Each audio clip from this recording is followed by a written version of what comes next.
Saudara-saudari yang terkasih,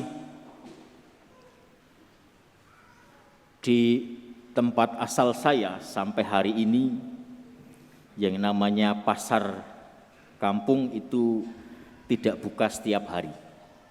Tidak seperti di Pujasera, ya, setiap hari ada keramaian. Pasar di kampung itu hanya beraktivitas, ya, kalau di tempat saya itu hanya pada hari pasaran yang namanya Pon dan Legi. Nanti di tempat lain ada pasar kampung lagi, hari pasar yang lain mereka baru buka.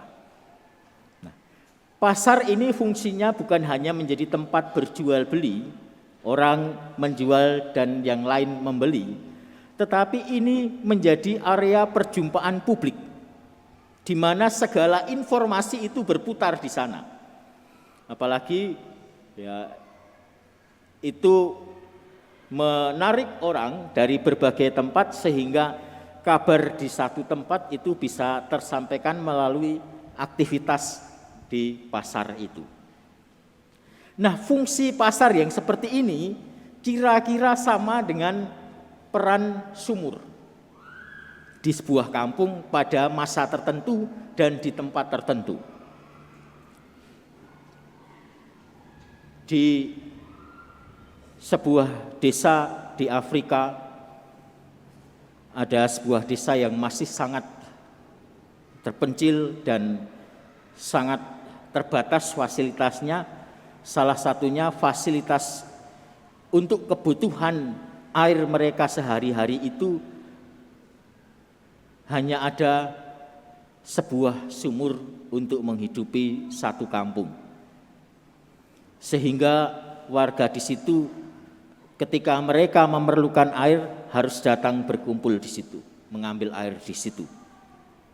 Ada beberapa sekelompok ahli bangunan dari Eropa itu memikirkan tentang keprihatinan hidup mereka yang seperti itu. Melihat keadaan seperti itu, mereka prihatin membandingkan hidup mereka yang sudah maju.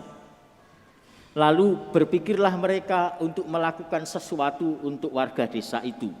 Maka mereka merancang untuk membangun sebuah bendungan dan mengalirkan air bendungan itu supaya itu bisa terhubung ke rumah-rumah warga desa sehingga orang di desa itu tercukupi air kebutuhan airnya. Tetapi mendengar rencana itu, sebagian besar warga desa di tempat itu protes. Mereka menolak pembangunan bendungan itu karena satu alasan. Alasannya adalah bahwa sumur itu menjadi begitu penting bagi kehidupan mereka, bukan hanya sekedar menyediakan air, tetapi disitulah terjadi perjumpaan area sosialisasi di antara warga, sama seperti kurang lebih pasar tadi. Maka akhirnya ya karena mereka tidak mau meninggalkan itu, pembangunan bendungan itu dibatalkan. Mereka terikat dengan sumur itu. Mereka memiliki keterikatan dengan masa lampau di mana sumur itu selama ini sudah menghidupi mereka dan mereka merasa itu baik-baik saja. Lalu mereka masih menjadikan itu sebagai sarana di dalam hidup mereka dan mereka karena terikat pada itu tidak enggan untuk melihat kemungkinan tentang sesuatu yang baru. Saudara-saudari yang terkasih, keterikatan pada masa lampau dan juga pada apa yang sedang kita pegang itu bisa menjadi hambatan untuk pertumbuhan iman.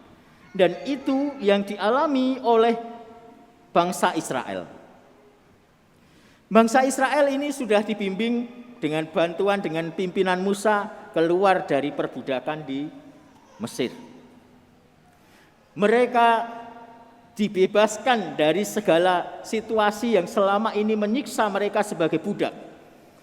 Lalu ketika mereka dalam perjalanan di padang gurun, mereka mengalami kesulitan lain, kehausan, tidak ada air. Mereka lalu mengatakan, ya, lebih baik bagi kami untuk tetap tinggal di Mesir. Mereka tidak ingat lagi bahwa di sana hidup mereka tersiksa. Tetapi kesulitan yang dihadapi sekarang membuat mereka ingin kembali ke masa lampau. Di dalam hati mereka mengatakan, seharusnya tidak begini. Seharusnya tidak begini yang terjadi. Maka mereka protes. Mereka melihat masa lalu, di mana masa lalu itu telah ditinggalkan, yang mana masa lalu itu sebagai sebuah, katakanlah, keadaan yang rumit, keadaan yang menyiksa mereka, justru dilihat itu harus kembali ke sana. Pandangan mereka menjadi tidak jernih. Yang tadinya ditinggalkan, ingin mereka kembali lagi ke sana. Yang tadinya malah petaka justru dianggap sebagai berkat. Ya. Mereka tadinya ingin keluar dari Mesir karena perbudakan itu. Sekarang sudah di padang gurun, menjumpai kesulitan lain, mereka ingin balik lagi ke sana. Karena apa? Seharusnya tidak begini.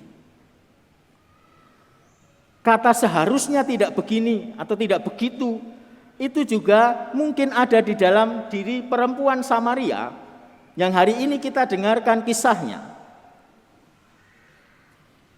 Kalau orang datang ke sumur, para wanita di desa itu datang ke sumur biasanya pagi-pagi buta, saat subuh, saat orang belum melakukan aktivitas yang lain, yang pertama dicari adalah air. Dan sekali lagi sumur itu menjadi kesempatan tempat untuk bertemu satu sama lain. Nah, aneh, perempuan ini datang siang-siang bolong, pukul 12. Ada apa? Rupanya kita baru tahu nanti setelah kehidupan perempuan itu digali oleh Yesus dan diketahui oleh Yesus. Pulanglah, panggil suamimu kemari. Oh, saya tidak punya suami. Betul katamu, kamu tidak punya suami. Kamu sudah menikah dengan 5 orang. Dan sekarang yang hidup denganmu pun itu bukan suamimu. Perempuan ini adalah seorang perempuan pendosa di masyarakat, di mata masyarakat. Dia mungkin tahu seharusnya tidak begini hidup ini. Tetapi dia nyaman dengan itu. Lalu apa yang dilakukan? Dia menghindari perjumpaan dengan banyak orang. Supaya apa? Tidak menjadi omongan, tidak menjadi bahan pembicaraan mereka. Maka dia sengaja memilih datang mencari air bukan pada saat orang lain berkumpul. Dia memilih waktu di mana saat sama sekali tidak ada orang, pasti tidak ada, karena orang lain pasti mengambil pagi hari. Dan ternyata dia di sana justru berjumpa dengan Yesus. Dan perjumpaan dengan Yesus itulah yang kemudian membawa perubahan di dalam hidupnya. Dia yang tadinya mungkin menyadari seharusnya hidup ini tidak berjalan begini, tetapi dia tetap nyaman dengan itu, dengan melakukan yang namanya tindakan menghindari, menjauhi dari keramaian. Lalu dia berjumpa dengan Yesus, hidupnya diubah. Dan perubahan itu tampak dalam apa yang dilakukan. 1, dia tinggalkan kendi di mana dia biasa menggunakannya untuk mengambil air. Dia tinggalkan masa lalunya dan dia memasuki cara hidup yang baru. Dan orang-orang lain, orang banyak yang selama ini selalu dihindarinya, justru ditemuinya. Dia kembali ke orang-orang Samaria dan mengatakan, saya berjumpa dengan orang yang tahu tentang kehidupan saya. Jangan-jangan ini adalah Kristus. Dia menjadi pewarta. Dia tidak takut lagi untuk berjumpa dengan banyak orang yang selama ini dihindarinya, sengaja tidak ingin ditemuinya. Dia menemui, menjumpai mereka, memberitakan kabar baik. Jadi perempuan ini beranjak dari cara hidup sebelumnya. Dia merasa setelah Yesus tahu tentang kehidupan pribadinya, dia disadarkan Bahwa memang dia tahu seharusnya hidup saya tidak begini, tetapi selama ini saya nyaman dengan itu. Dan begitu dia kenal dengan Yesus yang tahu tentang dirinya, dia tersadar dia harus meninggalkan kenyamanannya itu. Dia harus berjumpa dengan orang-orang, memberitakan kabar baik, bukan justru menghindarinya. Saudara-saudari yang terkasih, pengalaman bangsa Israel dan juga pengalaman wanita Samaria ini bisa menjadi contoh bagi kita. Bangsa Israel bisa menjadi peringatan untuk kita bahwa mungkin tanpa sadar kita ingin berbalik pada sesuatu yang sebetulnya kita tahu itu tidak baik. Keadaan-keadaan yang tidak baik justru kita anggap baik. Karena apa? Kita kecewa dengan pengalaman yang sedang kita hadapi sekarang. Penglihatan mata hati kita menjadi kabur karena apa? Kita mengatakan kepada diri kita seharusnya tidak begini. Begitu juga perempuan Samaria menjadi contoh bagi kita, orang yang tahu seharusnya tidak begini tetapi lalu melakukan suatu perubahan di dalam hidupnya. Tidak cukup dengan kenyamanan yang selama ini didapatnya dengan menghindar, karena itu rupanya tidak menyelesaikan persoalan. Dia tetap haus, tetap mencari, tetap merasa hidupnya kering. Maka ini menjadi contoh. Mungkin di dalam hidup kita pun berhadapan dengan situasi yang membuat kita mengatakan seharusnya tidak begini. Seharusnya tidak begini itu apa? Mungkin pengalaman yang kita hadapi karena tidak sesuai dengan apa yang kita harapkan. Mungkin orang-orang yang dihadirkan di dalam hidup kita yang tidak sesuai dengan apa yang kita mau. Semuanya yang tidak sesuai kadang-kadang lalu membuat kita mengatakan harusnya tidak begini.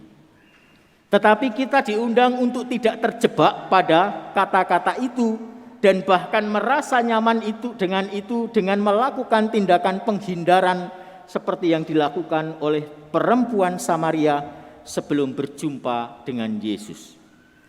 Kalau hidup saya itu seharusnya tidak begini, apa yang harus saya lakukan? Mazmur memberikan kita pegangan pada hari ini. Ketika kita mendengarkan suara Tuhan, jangan bertegar hati. Bahwa suara Tuhan itu bisa hadir melalui banyak hal. Meskipun mungkin kita berjumpa dengan keadaan yang seharusnya tidak begini, kalau kita tetap memiliki keterbukaan dan kerendahan hati, tetap ada suara Tuhan tersedia bagi kita. Tetapi ketegaran hati yang seringkali membuat kita buta, membuat kita tidak melihat, tidak bisa mendengar suara Tuhan itu. Dan dibutuhkan yang namanya perubahan yang sangat drastis seperti yang dilakukan oleh perempuan itu. Yang tadinya menghindar justru dijumpai.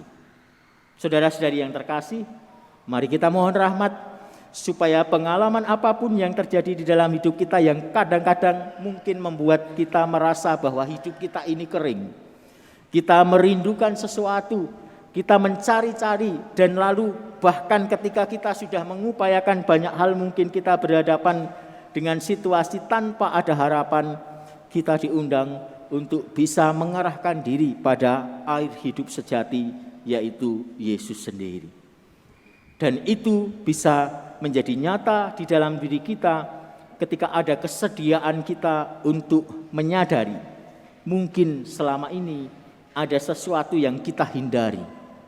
Mungkin selama ini ada kenyamanan-kenyamanan palsu yang kita buat untuk membentengi diri kita supaya bisa tetap bertahan dalam keadaan seharusnya tidak begini.